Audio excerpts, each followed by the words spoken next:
Let's talk about something that often feels like a puzzle wrapped in an enigma: investing in the stock market.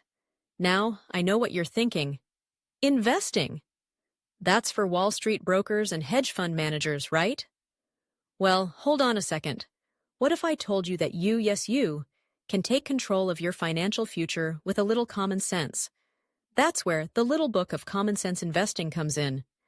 This book, penned by the legendary John C. Bogle, founder of Vanguard Group, isn't just a guide. It's a manifesto for anyone who wants to dip their toes into the world of stocks without getting drowned in complexity. Let's break it down. First off, Bogle emphasizes the importance of low-cost index funds. You might be wondering why that matters. Well, think about it. Every dollar you pay in fees is a dollar that isn't working for you. It's like trying to fill a swimming pool with a garden hose that has a hole in it. You can pour in all the water you want, but if it's leaking out, you're never going to fill it up. So Bogle's argument is simple. By choosing low-cost index funds, you keep more of your money working for you. It's a no-brainer. Now, let's talk about the stock market itself. It's a wild ride, isn't it? One minute it's up, the next it's down. And if you're not careful, it can feel like you're on a roller coaster you didn't sign up for. Bogle understood this volatility and suggests a long-term perspective. He encourages us to think of investing as a marathon, not a sprint. This isn't about trying to time the market or predict the next big thing. Instead, it's about staying the course, riding out the ups and downs, and letting the magic of compounding work in your favor. It's like planting a tree. It takes time, but with nurturing and patience, it will grow and bear fruit. Now, let's dive into the concept of diversification.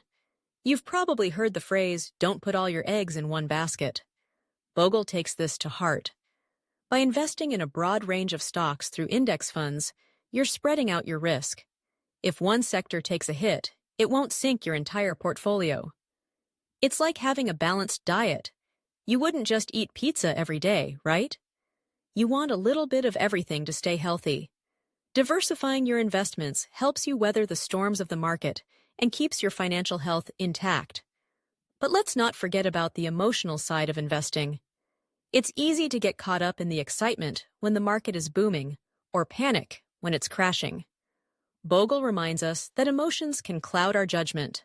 That's why having a plan is crucial. Set your investment goals, stick to your strategy, and don't let fear or greed dictate your decisions. It's like being on a diet. You can't just eat cake every time you feel sad or stressed.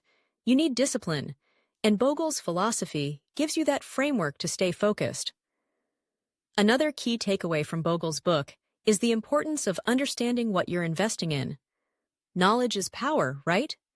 It's essential to educate yourself about the market, the companies you're investing in, and the economic factors at play. But here's the kicker. You don't need to be a financial expert to succeed. Bogle argues that most investors would be better off investing in a simple index fund rather than trying to pick individual stocks.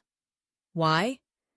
Because most professional fund managers fail to beat the market over the long term.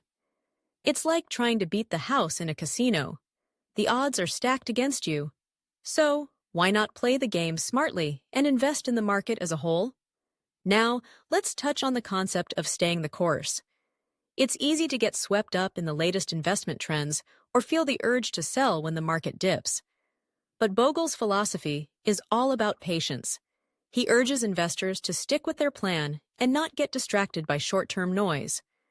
Think of it like a long road trip. There will be bumps along the way, but if you keep your eyes on the destination, you'll get there eventually.